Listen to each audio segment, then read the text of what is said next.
She was 35, a mother trapped in a violent marriage. He was 27, a quiet neighbor with a kind heart and a past of his own. One night their worlds collided when she showed up on his doorstep, battered and desperate, clutching her daughter's hand. What began as a moment of rescue slowly grew into something deeper, something neither of them expected: healing love and the fight for freedom.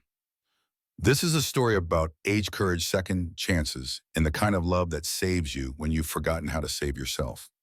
Elliot Carter had always appreciated the quiet. After years of working in the bustling city, the serene suburbs of Portland offered a much-needed respite.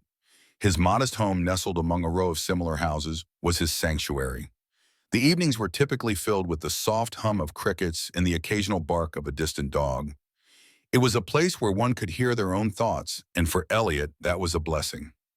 On this particular evening, Elliot was lounging on his well-worn couch, a book resting on his lap.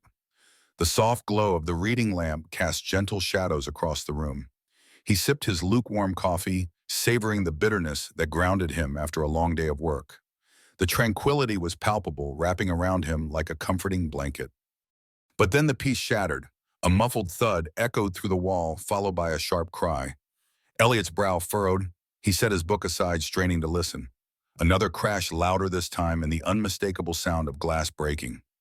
His heart rate quickened. He stood up, moving toward the window that faced his neighbor's house. The curtains were drawn, but the flickering lights inside hinted at chaos. He hesitated, debating whether to intervene. It wasn't his place, was it? People had arguments. It was a part of life. But something about the sounds unsettled him. Then came the scream, high-pitched, filled with terror, and abruptly cut off.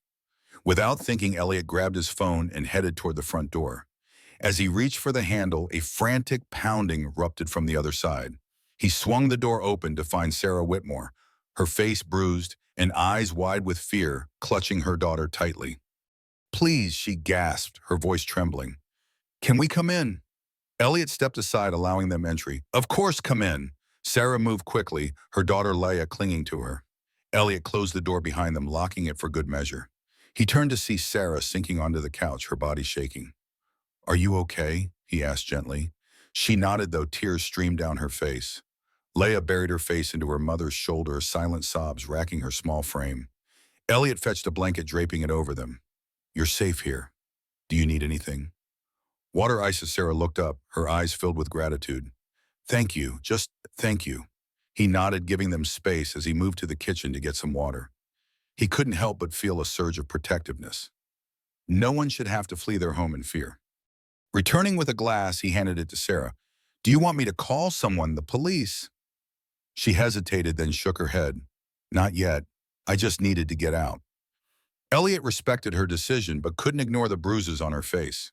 He sat nearby, offering silent support. Over the next hour, the tension in the room eased slightly. Leia had fallen asleep, her small form curled up next to her mother. Sarah sipped the water, her hands still trembling. "Thank you," she whispered again. "I didn't know where else to go." Elliot offered a reassuring smile. "You're always welcome here." As the night deepened, Elliot prepared the guest room for them. He ensured they were comfortable, providing extra blankets and pillows before retiring to his own room. He paused at the doorway. "If you need anything, don't hesitate to ask." Sarah nodded, her eyes meeting his. "Good night, Elliot."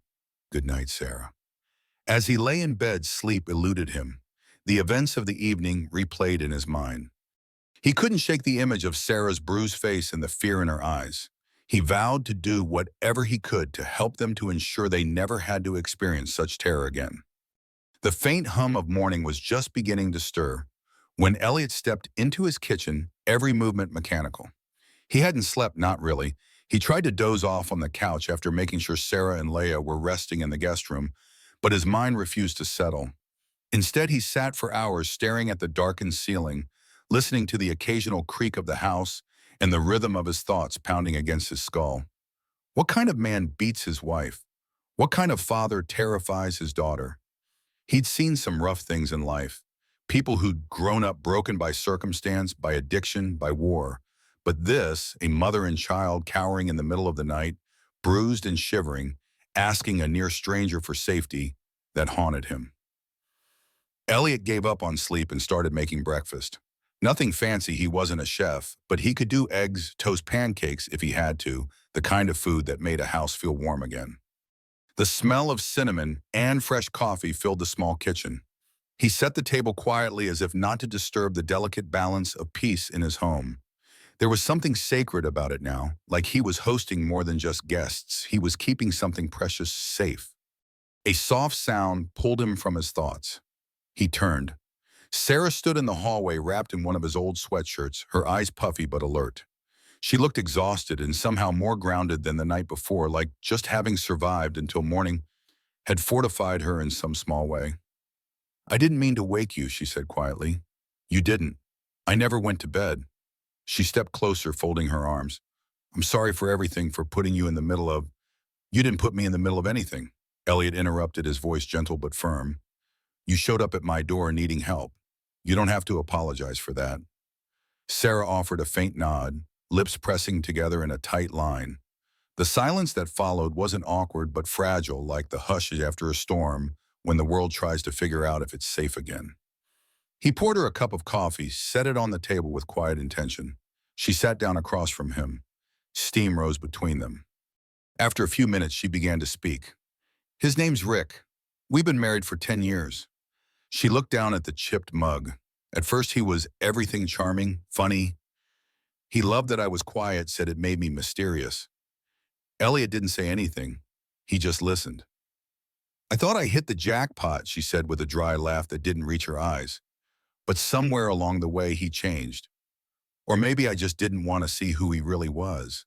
She paused, pressing her fingers to her temple. The drinking started after Laya was born. He lost his job at the factory and just gave up. Blamed me for everything, for being tired, for not being enough, for breathing wrong. Elliot's stomach twisted, but he stayed quiet. Sarah continued, her voice hollow. At first it was just words, cold silences, then yelling, then pushing.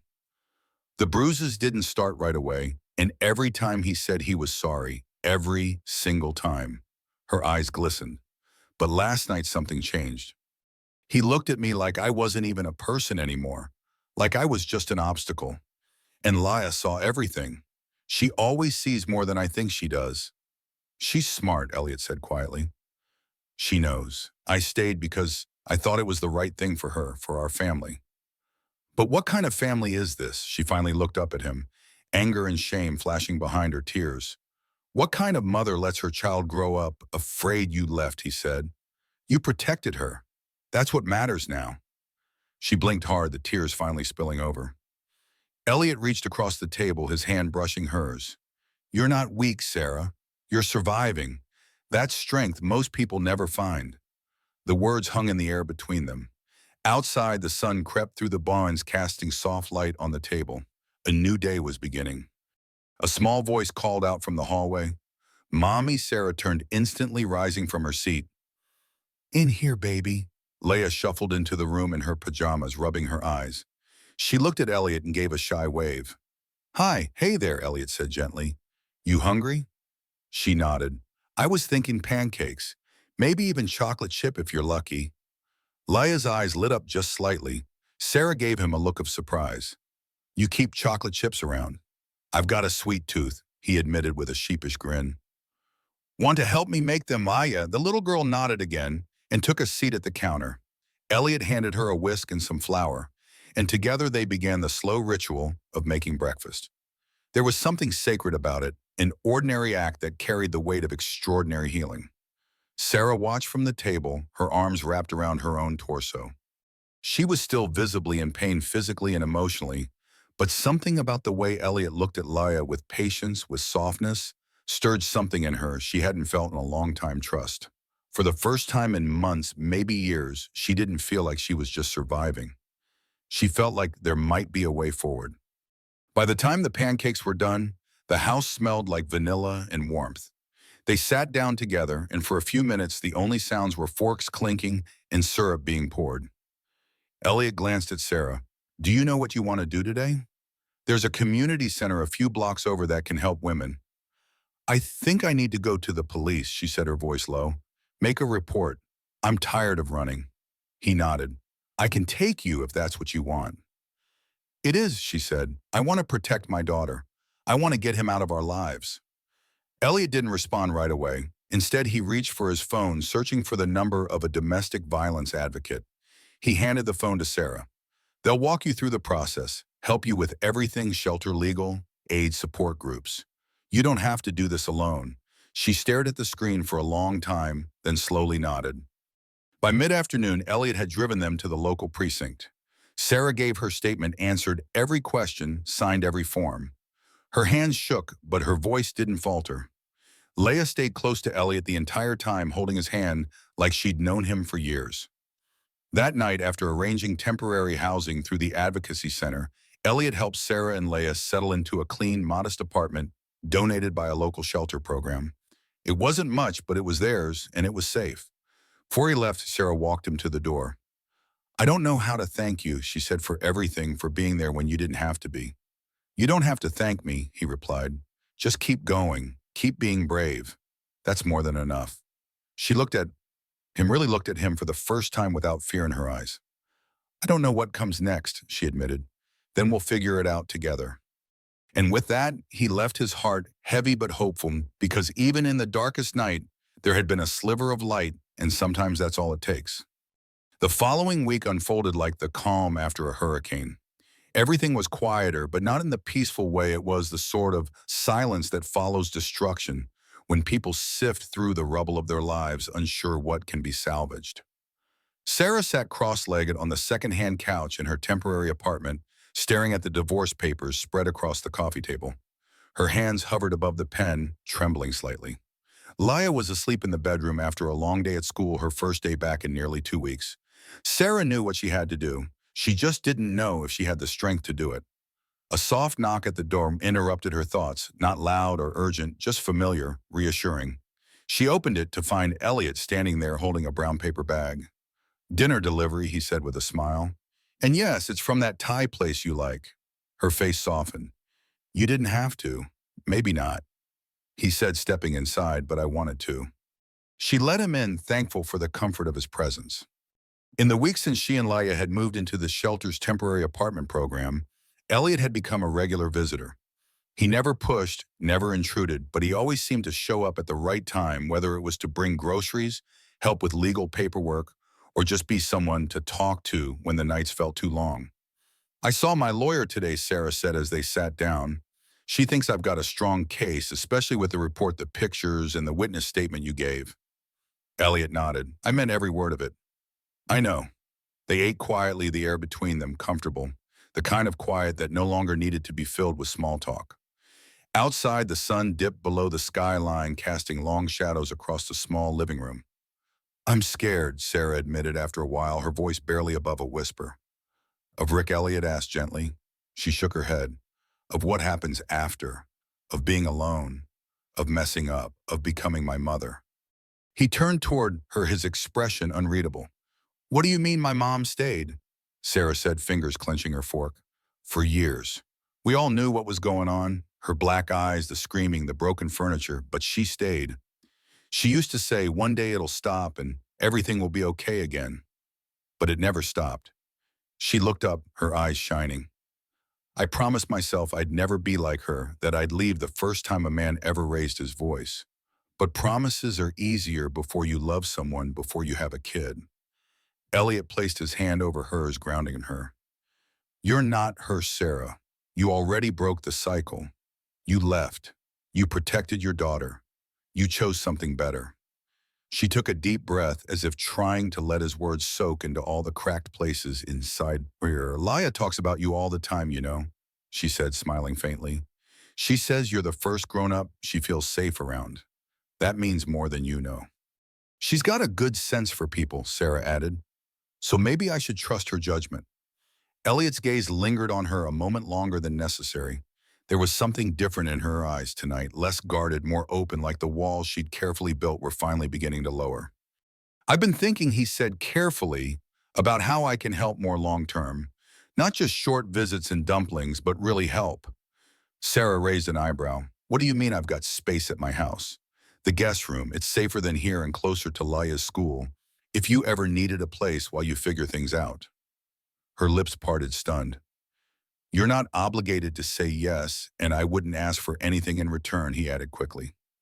But you're doing this alone, and you shouldn't have to.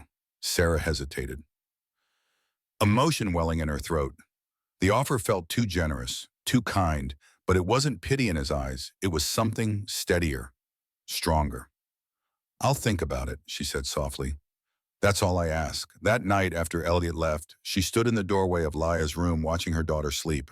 Her small hand clutched a stuffed fox Elliot had brought her earlier that week. Even in sleep, her brow furrowed slightly, like her dreams hadn't yet learned the world was safe again. Sarah leaned against the wall and closed her eyes. Maybe it was time not just to protect, but to rebuild. And maybe Elliot wasn't just a friend. Maybe he was the beginning of something new. 3 weeks later, the decision came slowly but surely.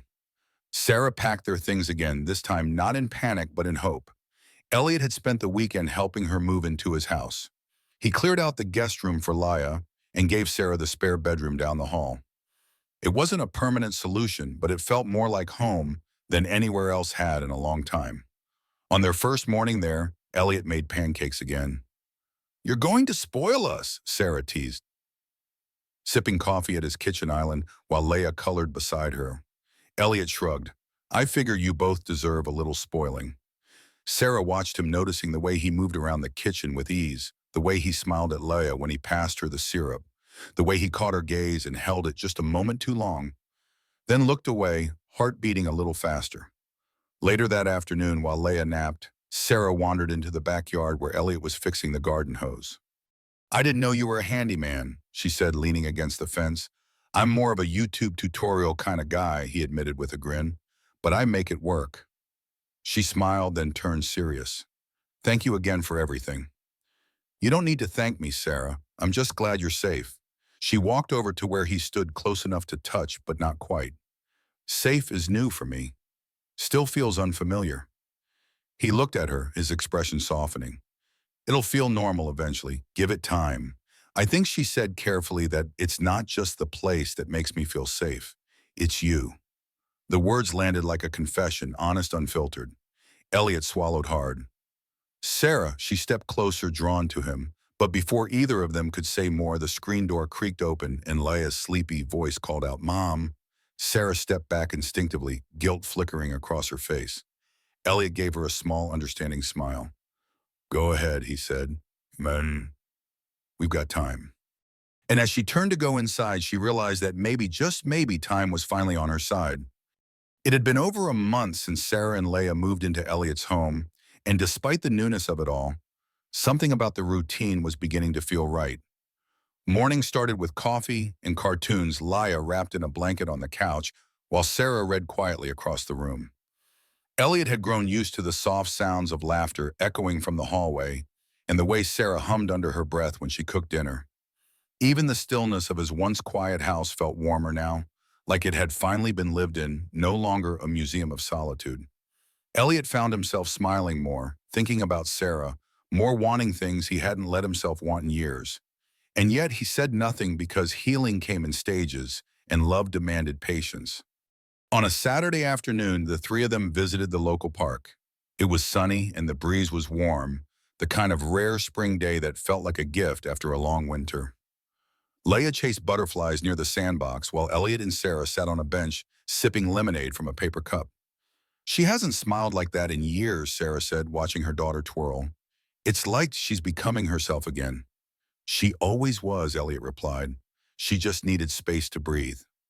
Sarah glanced at him, faint smile playing at her lips. "You always know exactly what to say."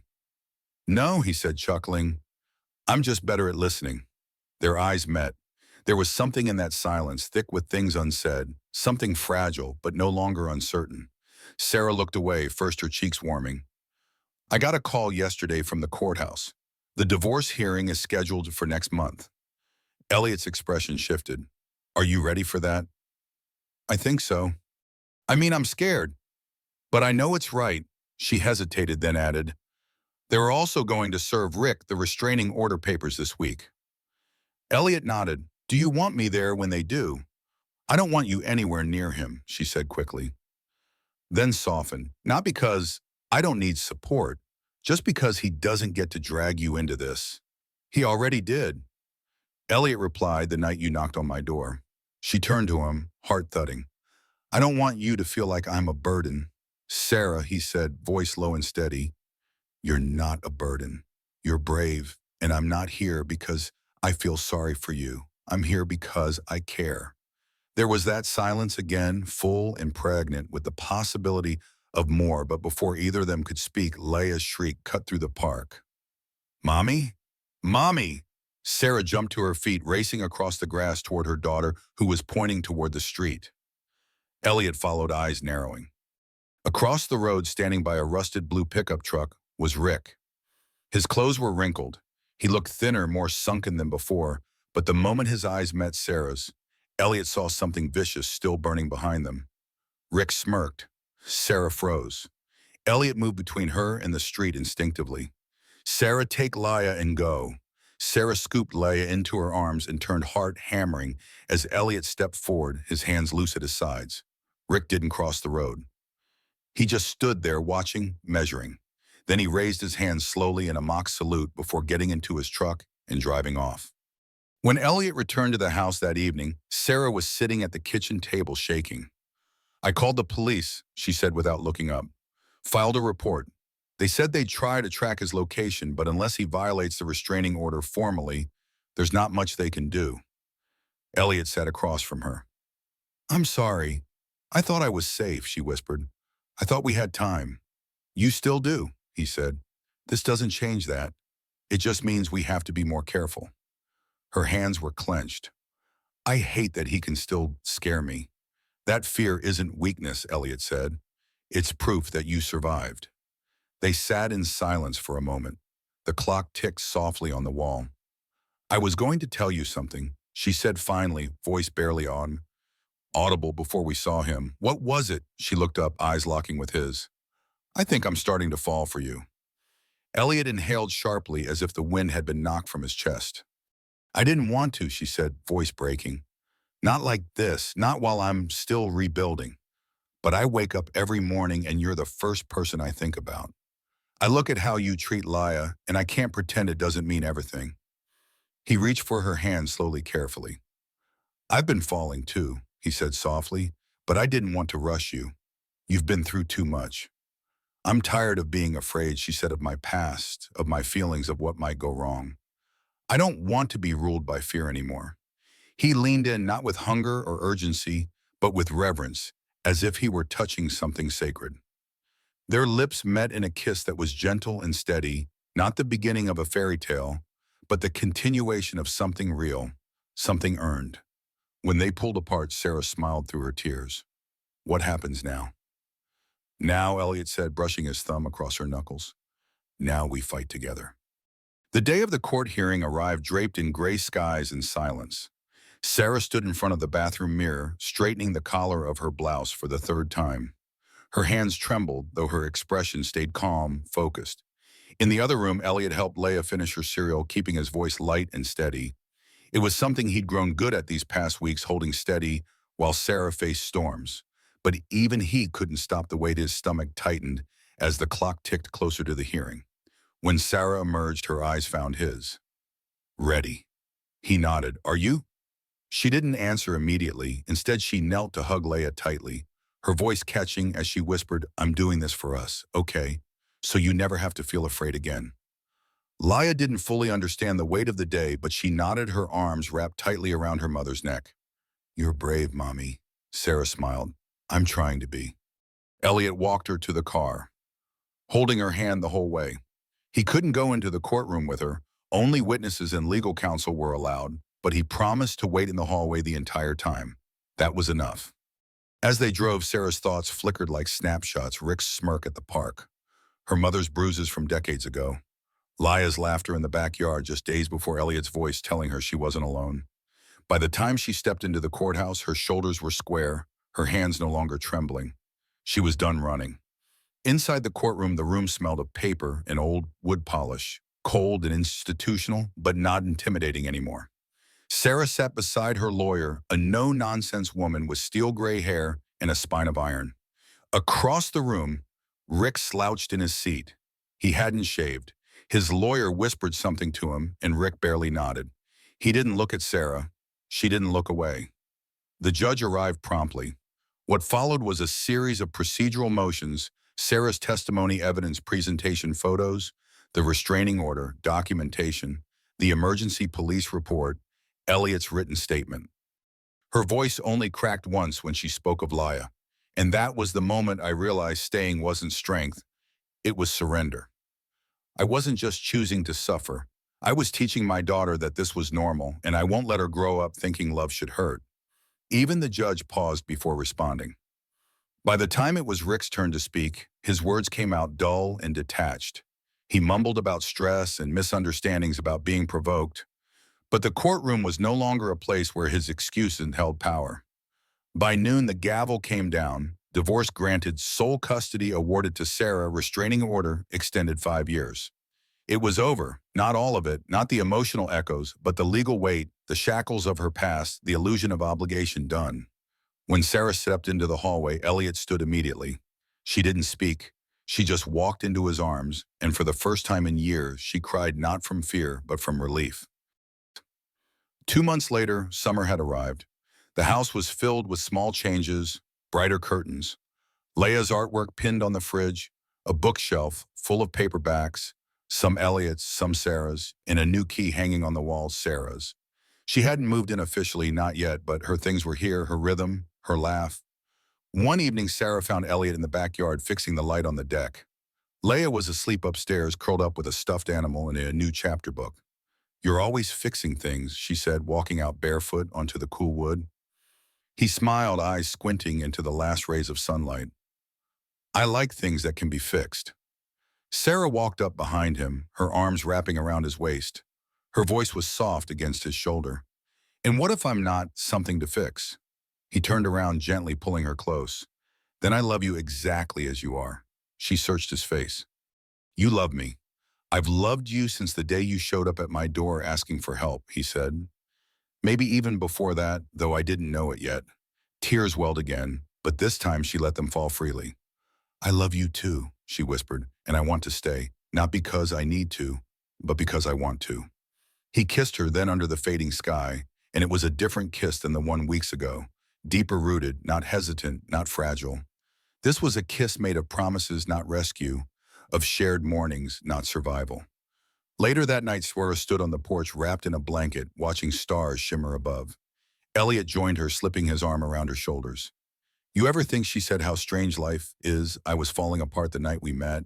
And now this." I think Elliot said that sometimes life breaks us open so we can finally be rebuilt right. She rested her head on his shoulder, and for the first time in a long, long while, she felt whole. The story of Sarah and Elliot offers a powerful lesson. True strength lies in choosing to break free from fear and embrace the possibility of a new beginning. Sarah, a mother trapped in a violent marriage, found the courage to flee with her daughter Leia, seeking safety at Elliot's door. His quiet kindness, offering shelter, support, and patience, shows us that healing often starts with someone who believes in your worth when you've forgotten it. Sarah's journey from terror to empowerment teaches us that leaving an abusive past is not just an act of survival, but a profound declaration of self-love and hope for a better future. Her determination to protect Alaya and rebuild her life alongside Elliot's unwavering presence reminds us that love can be a refuge, not a cage. This story urges us to recognize the resilience within ourselves and others, to offer compassion without expectation, and to trust that even the darkest nights can lead to brighter days when we dare to take the first step. Have you or someone you know found strength in an unexpected act of kindness during a difficult time? Share your story in the comments. We'd love to hear how hope changed your path. If this story moved you, please subscribe to our channel for more tales of courage and connection. Hit the like button, share with someone who needs inspiration, and ring the bell to stay updated. Your support fuels these heartfelt stories, so join us in celebrating the power of second chances.